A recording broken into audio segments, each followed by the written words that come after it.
Hello viewers, আসসালামু আলাইকুম। আশা করি যে যেখানে আছেন সকলেই খুব ভালো আছেন। আজ আমি আপনাদের সঙ্গে একটি coconut oil night skin care remedy share করব। আমাদের বয়স যত বাড়তে থাকে আমাদের চেহারায় বয়সের ছাপ পরিষ্কারভাবে পড়তে দেখা দেয়। তাই বয়স বাড়ার সাথে সাথে আমাদের ত্বকের এক্সট্রা কেয়ার করা উচিত।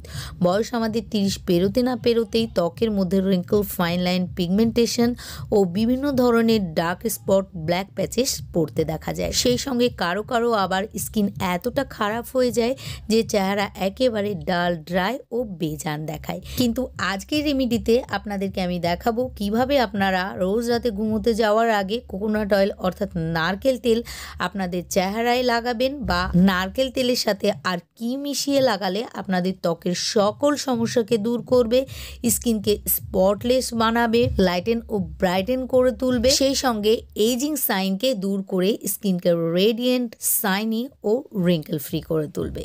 আপনারা রোজ রাতে এটি লাগিয়ে ঘুমিয়ে যাবেন, সকালে উঠে আপনাদের ত্বক এতটা সাইন করবে, এতটা সফট হয়ে যাবে যে আপনারা নিজেরাই বলবেন যে এই রেমেডিটি এর আগে কেন আপনারা লাগাননি। আর আপনারা যদি ত্বকে নারকেল তেল ব্যবহার করতে না চান বা আপনাদের যদি নারকেল তেল স্যুট না করে, তাহলে এই রেমেডিটি আপনারা অলিভ অয়েল অথবা বাদাম অয়েল দিয়েও করে নিতে পারবেন। রেমেডিটি বানানোর জন্য অ্যাট ফার্স্ট আমাদেরকে নিয়ে নিতে হবে কোকোনাট অয়েল। এখানে আমি এক্সট্রা ভার্জিন কোকোনাট অয়েল ব্যবহার করছি। আপনারা আপনাদের পছন্দ মতো যে কোনো ভালো ব্র্যান্ডের পিওর কোকোনাট অয়েল নিয়ে নেবেন। নারকেল তেল আমাদের স্কিন ও চুল দুটোর জন্যই ভীষণই ভালো।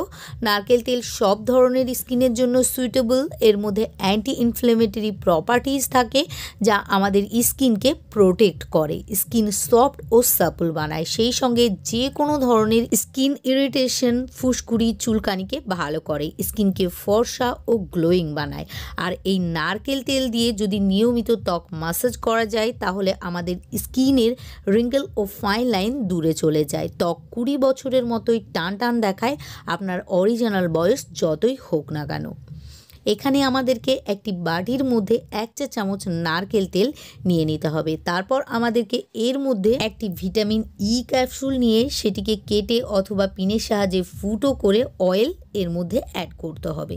ভিটামিন ই অয়েল আমাদের ত্বকের জন্য ভীষণই প্রয়োজনীয় একটি উপাদান। ভিটামিন ই এর অভাব হলে আমাদের ত্বক কালো হয়ে যায়, চামড়ায় টান ধরে, চামড়া খসখস করে, চামড়ায় খুব সহজে ভাঁজ পড়তে দেখা যায়, রিঙ্কেল চলে আসে। তাই এখানে অবশ্যই আপনারা ভিটামিন ই অয়েল ব্যবহার করবেন। নেক্সট এর মধ্যে 1 চুটকি হলুদ গুঁড়ো অ্যাড করতে হবে। যদি আপনাদের কাছে কস্তুরি হলুদ গুঁড়ো থাকে তাহলে সেটা নিয়ে নেবেন, আর যদি না থাকে তাহলে খাঁটি রান্নার হলুদ গুঁড়ো অ্যাড করবেন।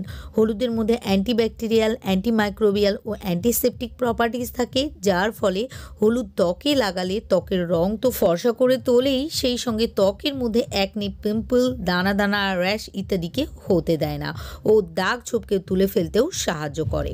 এবার আমাদেরকে যেটি নিতে হবে সেটি ভীষণই ইম্পর্টেন্ট একটি ইনগ্রিডিয়েন্টস, এটা কোনো মতেই স্কিপ করা সম্ভব নয়। সেটা হলো অ্যালম বা ফিটকিরি। আমি আগেও ফিটকিরি দিয়ে বেশ কিছু রেমেডি আপনাদের সঙ্গে শেয়ার করেছি, আর এও বলেছি ফিটকিরি দামে খুব সস্তা, কিন্তু এটি আমাদের স্কিনের জন্য ভীষণই ভালো। তাই অবশ্যই আপনারা একটি ফিটকিরি বাড়িতে কিনে রেখে দেবেন। এখানে আমাদেরকে 2 চুটকি ফিটকিরি গুঁড়ো এর মধ্যে দিয়ে দিতে হবে। তার জন্য ফিটকিরি গুঁড়ো করে নেবেন। আমি গ্রেটারের সাহায্যে আগেই গুঁড়ো করে রেখে দিয়েছিলাম, এখন এর মধ্যে সেটা দিয়ে দিলাম। ফিটকিরির মধ্যে পটাশিয়াম, অ্যালুমিনিয়াম ও সালফেট রয়েছে যা ত্বকের সকল ধরনের সমস্যাকে দূর করতে সক্ষম। এখানে ফিটকিরি নেওয়ার পর সবগুলি উপকরণকে একসঙ্গে খুব ভালোভাবে মিশিয়ে নিতে হবে। আর মিশিয়ে নেওয়ার পর রোজ রাতে ঘুমোতে যাওয়ার আগে ফেস ওয়াশ অথবা ক্লিনজারের সাহায্যে ত্বককে খুব ভালো করে প্রথমে ক্লিন করে নিতে হবে, তারপর মুখের ত্বকে ও গলায় লাগিয়ে নেবেন ও সারা রাত রেখে দেবেন। এটি নিয়মিত ব্যবহারে ত্বককে ফর্সা, উজ্জ্বল, গ্লোয়িং তো করে তুলবেই, সেই সঙ্গে ত্বকের বলিরেখা ও চোখের নিচের কালো দাগকেও তুলে ফেলবে। আশা করি ভিডিওটি ভালো লেগেছে। ভালো লাগলে অবশ্যই ভিডিওটিকে লাইক ও শেয়ার করে দিয়ে আমার পাশে থাকবেন, সেই সঙ্গে আমার ইউটিউব চ্যানেলটিকে সাবস্ক্রাইব ও ফেসবুক পেজটিকেও ফলো করে দেবেন, কেননা আমি ইউটিউবের মতো ফেসবুকেও নতুন নতুন ভিডিও আপলোড করতে থাকি।